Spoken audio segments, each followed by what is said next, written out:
Good morning, I'm Tamara Shoemaker. Was thinking this morning as I was reading in James a little bit about discrimination and what it means. It's a ripe topic for today's climate, so I'm going to go ahead and just sort of jump off the deep end and talk about it a little bit. So, my mom likes to tell a story about when I was little, and I was young. I was playing outside with a neighbor girl, and my mom had been busy mopping the floor and working hard on her hands and knees. And so while the floor was still wet, the neighbor girl had told me she needed to use the bathroom. Well, instead of running back across the street to her home, which wasn't hard, I popped my head in the door and I asked my mom, I said, "Hey, can my friend come in and use the bathroom?" And Mom looked down at her wet floor and at my very dirty feet, and she told me the first thing that came to mind. "No, obviously not. I just mopped. She can run back home and do it." And I didn't take no for an answer. So I looked at her and I asked seriously, "Hey, Mom, what would Jesus do?" And so my friend used the bathroom at our house, and my mom cleaned up the trail of dirty footprints that were scattered across her nice wet kitchen floor. Honestly, I don't remember that event, but I love it because it reflects this mindset that I constantly strive for, which Paul captures nicely in 1 Corinthians 2:2. He says, "For I resolved to know nothing while I was with you except Jesus Christ and Him crucified. All other things fade in comparison to that." They fade in comparison to Jesus and the cross and the empty tomb. Everything else truly is of secondary importance, right? So in this instance, dirty floors and the hesitations that my mom had that cropped up into her mind all got pushed aside. Because in this instance, this little girl, though it may not have impacted her life in any significant way, right, while she was in our house, she used the bathroom a few feet nearer than if she had run home, but she got a taste of the Jesus hospitality that my mom was offering. And God did a little bit of work in my mom's heart as well in the process. So in James 2:1-4, he gives us some straight talk about discrimination, which, where have I heard that word before? Hang on, hold on, it's coming to me. Almost another second, just a second. Oh yeah, NBC, ABC, The Atlantic, NPR, CNN, Fox, on and on and on and on, especially over the last months, and especially regarding police, racism, brutality, choices that present themselves in the heat of the moment, right? That's our national conversation right now. So in James's context, he's using, once again, rich and poor as an example of what happens when we discriminate. "My brothers, as believers in our glorious Lord Jesus Christ," he says, "don't show favoritism.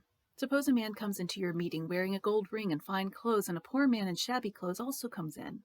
If you show special attention to the man wearing fine clothes and say, 'Here's a good seat for you,' but say to the poor man, 'You stand there, or sit on the floor by my feet,' have you not discriminated against yourselves and become judges with evil thoughts? If the neighbor girl with the dirty feet needs to use the bathroom, but you send her home because of those dirty feet, entering the fine conditions that you've worked hard to create, have you not discriminated? If the person who passes you on the street has brown skin, or black skin, or tan skin, or olive-complected skin, or peach skin, and you find yourself shying away from them or being disturbed because of any one of those shades of color, have you not discriminated? If the person who picks out groceries next to you in the produce section is wearing a police uniform, and you turn away and wish that he or his job would disappear, have you not discriminated? Remember what happened when Samuel goes to meet Jesse in order to anoint one of his sons as king over Israel, and he looks at Jesse's oldest son, Eliab, and he thinks, boy, he's tall, he's strong, he's, muscular, he's kingly looking. God, on the other hand, isn't too bothered by any of that. He tells Samuel, "Don't consider his appearance or his height, for I have rejected him. The Lord does not look at the things man looks at. Man looks at the outward appearance, but the Lord looks at the heart." Ouch. And why is this so hard to remember? Because many of us, myself included, have heard this story since we were children, and it's not hard to interpret. There's no subtle meanings that are coming through this.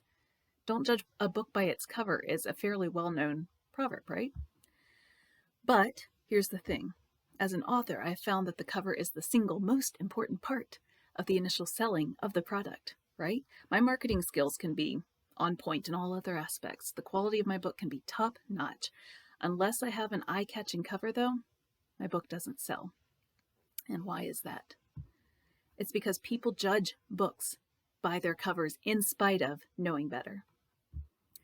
I've read some books with really awesome covers that turn out to be riddled with typos and plot holes and inexpert writing. And I've also read books that could and should have had a better cover artist and that were beautifully woven stories, right? A real diamond in the rough. We know better than to discriminate, but we do it anyway. Why? Because we're sinful human creatures. We constantly fall short of the mark of holiness. Does that mean that we give up? No, obviously not. For all have sinned and fall short of the glory of God, and are all justified freely by his grace through the redemption that came by Jesus Christ. Romans 3:23 and 24. Justification is that beautiful setting on your Word doc that allows your margins to be perfect on both the right side and the left side, and they're completely lined up and, exactly right. It's the setting that pulls all those short sentences to the end, and it sends all the too long phrases to the next line, right? It makes the imperfect margins perfect. Wait, that's not what justification means. All right, so our attitudes don't measure up to perfection, do they? We discriminate too short sometimes, and other times we overextend our attitudes. We give credence to evil intentions, and we take good intentions and we make them evil, right? The whole mess in the media right now is a prime example of a nation who discriminates. We discriminate over George Floyd. We discriminate over Derek Chauvin. We discriminate over Ma'Khia Bryant, and we discriminate over Nicholas Reardon. We look at the situations and we judge them, and we have it all figured out, don't we? We know exactly what we would have done in that same situation, right? And naturally, what our actions would have been far superior to what actually went down.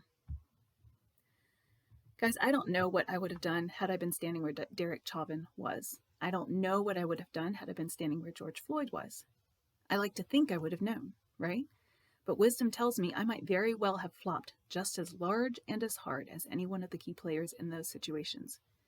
Even more, we here on the other side of what turned into a horrible situation for all sides, white, black, police, and citizen, are we stirring the pot, or are we seeking healing for the whole thing?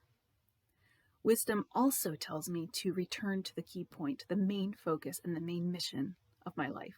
For I have resolved to know nothing while I was with you except Jesus Christ and him crucified. Why? Because out of that beautiful statement, everything else gets its meaning. Out of that beautiful statement, my agendas and my plans and my purposes get pushed to one side. When I discriminate with him as my cornerstone, and that's my whole goal. So, a dirty-footed neighbor girl tracks mud across our kitchen floor to take care of a basic need, because what would Jesus do? Right? A situation goes down in a nation that is beyond horrific, and we respond, how? By stirring that infernal pot, or by showing love and grace to each person involved, no matter the color of their skin, no matter the uniform they're wearing, no matter the things that they've done that you or I think deserve punishment. I saw so much celebration after Chauvin's verdict was read, because that fed a movement's agenda, and it made me sad. I saw so much celebration when the original autopsy report came back that Floyd's system was full up of these drugs that possibly ended his life, because that fed a movement's agenda, and it made me sad. How have we gotten so focused on the outward appearance that we've forgotten the heart? Jesus, forgive us, please, where we failed to discriminate with your eyes. Forgive us for our needs to push our agendas, for our need to always be right. Lord, help us to do what you would have us to do. Help us to see what you would have us to see, to speak as you would have us to speak, to love as you would have us to love, to serve each other as you would have us to serve each other, no matter who the other person is. Help us to have compassion for each other, the compassion that you offer to us, not our faulty compassion that comes with labels and that comes with borders and securities.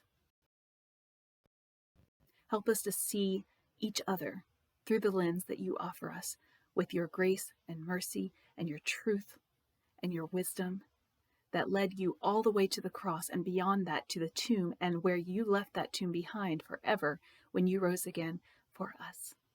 All of us, for George Floyd, for Derek Chauvin, for me, for you, and a little neighbor girl with dirty feet. Have a great day.